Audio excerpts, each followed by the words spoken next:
Temple Ashaju. Thank you for joining us on the show this morning. Bosun Amofaye, our executive editor, here to give us editorial considerations on the show this morning. We'll look at the market status from yesterday. How did they close? Nigeria was down some 1.48%. The BRVM Stock Exchange also fell by some 0.42%. The Egyptian Stock Exchange was positive, rose by 0.23%. Nairobi Stock Exchange went lower, 0.64%, and the Johannesburg Stock Exchange closed negative in the negative territory, 2.08% midweek. Let's look at the Eastern African headlines before us, and you've got quite a number of them. The World Bank's Malpass announces commitments to Africa's $150 billion investment over 5 years.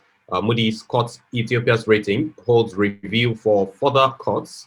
Cooperative banks' profit after tax drops by 4% to 3.4 billion Kenyan shillings in the first quarter of this year. Kakuzi PLC plans some 400 million Kenyan shilling capital expansion spending. Bamburi Cement's annual general meeting June 10th also okays 3 Kenyan shilling per share per dividend in terms of dividends there now. That's Bamburi Cement ahead of their annual general meeting. Bosun. Yeah, I think we've got quite a whole lot of development out of the Financing Africa Summit, which was held Tuesday, Wednesday in France. And that's where some of those commitments are coming through from the World Bank, from the private sector lending arm of the World Bank, which is the International Finance Corporation. So the World Bank, the president, David Malpass was speaking to the commitments of the World Bank to Africa's development and the funding that is needed over the next 5 years of 150 billion. There were a lot of talk about how much Africa contributes to the IMF's special drawing rights and how much of that, about 36 or 38 billion dollars, get to Africa out of 150 billion US dollars. So there's a need to increase the flow of the SDRs to Africa. You can't ask them to contribute. They're contributing so much, and then the outflows to them is meager compared to the size of their contributions to the special drawing rights. So that also came to the fore yesterday. Then you find the IFC, International Finance Corporation, putting the biggest chunk of money on the table so far, $2 billion US dollars for SMEs and trade finance on the African continent. Well, it looks like everybody wants to help the continent right now. Let's hope that the leadership across Africa get their bearings right, Temple. Let's hope that they understand what this really means. I hope they understand that this is the last push, or the final push, as it were, in which the whole worlds are flying onto the continent, from Asia to Australia, all the way to Canada, to the United States, to mainland Europe, to the Middle East. Yesterday we talked about the Arab Development Fund supporting developments in Cote d'Ivoire. Look, this is the only time in history that the whole world is looking nowhere but to Africa. So if we miss this last bus, as it were, to El Dorado, then I think we must have just missed it forever. And that, for me, that's the personal message. But speaking to one or two of these cooperative banks, profit after tax minus 4% first quarter, I think it was still a bit of a rollover from last year pandemic period. Kakuzi, 400 million capital expenditure. Kakuzi is one of the names in the agro-allied business in Kenya, by the way. Then Bamburi Cement is also a big name. Annual general meeting on the 10th, we'll see how the shareholders will vote. But everybody knows how shareholders vote, basically, in this part of the world. They hardly reject any money you put on the table. You and I know that, Temple. They can make some noise about it. It's not so much. You could have done better. But at the end of the day, everybody opens the pen and sign off on it. Take it out of the table. And tomorrow is another day. That's the way it works here. So no matter how small, I've never seen a shareholders meeting in which this the dividend was rejected completely. I know everybody says we don't want it. It's rare. So I'm sure this one will be a go, by the way. It's rare. All right, and thank you so much, Bosin. Moving on to the Western African and Nigerian headlines, you've got Afreximbank, it's new Africa's Agri Quality Control Center in Ogun State, Nigeria. The IFC, you mentioned earlier, Bosin, there's a fresh $2 billion SMEs and trade investment for Africa funding coming on board. Arab Bank for Economic Development announces new funding for Cote d'Ivoire. MTN Chief Mupita at GSE praises economic capital markets. Ghana gets EIB's 170 million euros, yes, to set up a new development bank. UMOA, you have Mali raising some 65 billion franc on regional markets. Bring them back to you, Bosin. It looks like this is the fulfillment of something that the Afreximbank started a few years ago when they were in Lagos for a roadshow, raising some, I think, $5 billion or thereabout to be listed on the Mauritius Stock Exchange. If you recall, Professor Rama actually made that comment that they are coming to the state to set up this particular facility.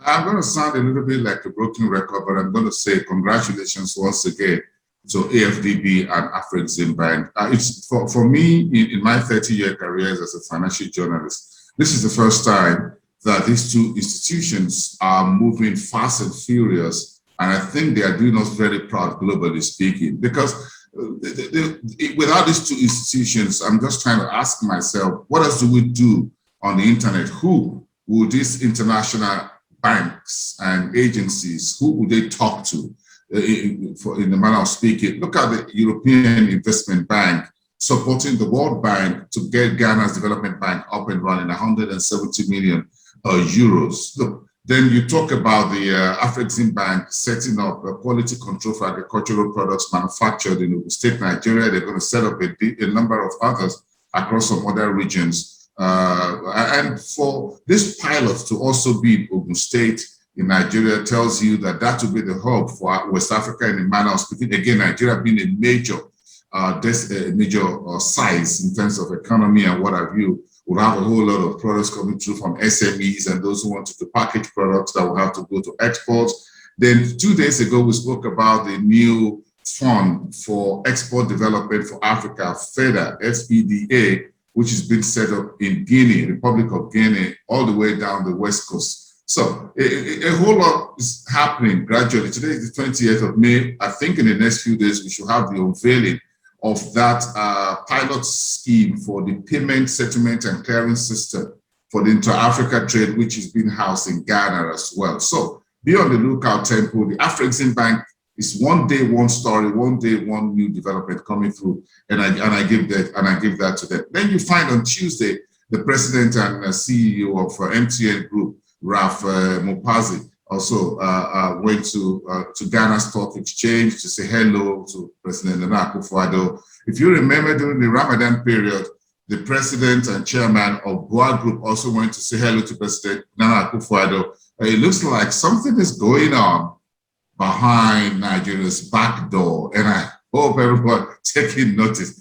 President Nana Akufo-Addo is the man now. Everybody is the go-to-see guy in West Africa, if you ask me. So it looks like, because then you find the Twitter, Mark Zuckerberg, whatever it is, Jack Dorsey also went there to have a handshake with Atosu Castle with President Akufo-Addo. Look, that's the guy to go to right now. A lot of things happening in Ghana, and I think they're getting their acts together. Apart from this development bank money from EIB, we got the the ECOWAS Investment Bank for Development, EIBD, 2 days ago, making $50 million fund ready for Consolidated Bank of Ghana as well. So apart from Egypt, if you want to triangulate down, Ghana is the next destination. So keep an eye on those folks, Temple. You may just need to, maybe some of us may need a second citizenship, whatever it is, anytime soon, but don't, just keep that in mind, just in case. Interesting. Right, the South African headlines now, where inflation is, of course, making the rounds in South Africa. Precisely, South Africa's inflation raises to 14-month high at 4.4% in April versus 3.2%. Anglo-American, you've got De Beers rough diamond sales down to $380 million as COVID-19 hits demand. Spar Group's got its revenue up by 7.4%. to 64.2 billion rands in 6 months to March 2021. GetBucks Microfinance Bank in Zimbabwe got its first quarter 2021 earnings release, and its 79% decline in profit after tax to just 12.3 million Zimbabwean dollars. Bosin, we know that these SARB in South Africa will be having their MPC meeting. What do you expect, or how do you expect this inflation data to shape the meeting today, the MPC's meeting? I thank you, Temple, for bringing that up, because I'm not too sure 4.4 inflation number from 3.2 would be a major consideration for the SARB to decide up or down on their Fed fund. But I think the bigger picture for them will be some of the latest warning shots that's fired by Moody's in terms of the outlook on the economy, on the broader economy, the whole reopening of the economy, and the pandemic and the vaccines non-availability to meet the level of growth in infestations and all of that. One good thing that's been coming up, at least true from South Africa, is that even though the number of infections are rising, we're not seeing very rapid number of fatalities yet, as we saw during the first wave and the second wave. So that, again, then it's good news that we got through from the President Emmanuel Macron yesterday about the need to get Africa also let the vaccine makers remove the patents and allow Africa to produce its own vaccine. If that gets done, like yesterday, Temple, you'll see South Africa, which has been working with the Johnson & Johnson and a few others within the Southern African space with some domestic local producers to get the vaccines produced in South Africa rapidly. That will help the economy. So I'm sure the SARB will have a whole lot to chew over today to decide. But the outlook so far for this year by Bloomberg and others was that most of the central banks will keep interest rates unchanged, at least for now. We're about the middle of the year. So let's see whether the SARB will leave rates unchanged now and see what happens, digest all these numbers, look at everything all the way down to June. When they reconvene in July, they can now decide whether to go uptick or downside in the direction they would want to see the economy grow. That's as far as that is gone. Rough year for 2020 for rough diamonds. Look, we all knew the story. Nobody was buying diamonds last year in the manner of speaking. Everybody locked up their safes and whatever. People want to get the vaccine and survive. So the ultra wealthy, the guys who had the big money, were not buying diamonds. It affected Botswana, which is one of the world's #1 diamond producer. De Beers, one of the world's #1 among the top 3 in terms of names for diamond sales. So what Anglo American is saying is just a story that is already on the front pages. Spar Group revenue 7.5%. I think that was good enough with the reopening of the economy, the scaling down all the lockdown levels 1, 2, 3, 4 in South Africa, the sale of alcohol. Retail sales seems to be growing. If you look at the US also, Temple, Macy's numbers came in 2 days ago. Quarterly numbers came in. Yesterday we got the Target, which is another big retailer in the US. And you know, when folks are locked down for 1 month, 2 months, 3 months, everybody's moving around their apartment in pajamas. Once you get to move out, you need to buy some new dresses before you Temple tells Bossing, hey, I saw you wearing this shirt about 6, 9 months ago when you went to the lockdown. You mean you stay putting on the same shirt? So what happens was that folks went out and they were buying some new clothing because everybody wants to appear, you know, looking forward and what have you. So say, oh, this clothing is during the pandemic. Once the pandemic is over, some of them you will have outgrown them, by the way, because maybe you added a few fats here and there. So a lot of things happen. So shopping, retail sales is the big game now, whether it's in South Africa or in the US or in Europe. Thank you so much, Bosin. Let's finish off now with the Northern African headlines, where we have Faisal Bank's business volume reaching some 121.7 billion Egyptian pounds as at April ending. Bank Dukairi to launch new e-payments by year end. Of course, you have Speed Medical buying a majority stake in Digital Wellness. The CFG Bank raises Morocco growth forecast upwards as again. You have Morocco, the BCP Group reporting an NBI of 4.8 billion dirhams, and that's a 13% appreciation in the first quarter of this year. Also. Well, I'm not going to get away from the medicine center story, and whatever is happening on the continent, I am happy that we are having numbers and companies crossing into each other in terms of assets, in terms of buyout, in terms of new investment, whether it is PE, private equity, or whatever it is, or they're getting listed, or there's an M&A, as it were, or MBO, management buyout, whatever it is.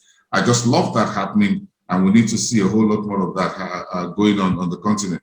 We're just in the what to call the reporting season, globally speaking. So, and our own numbers are coming to across as well.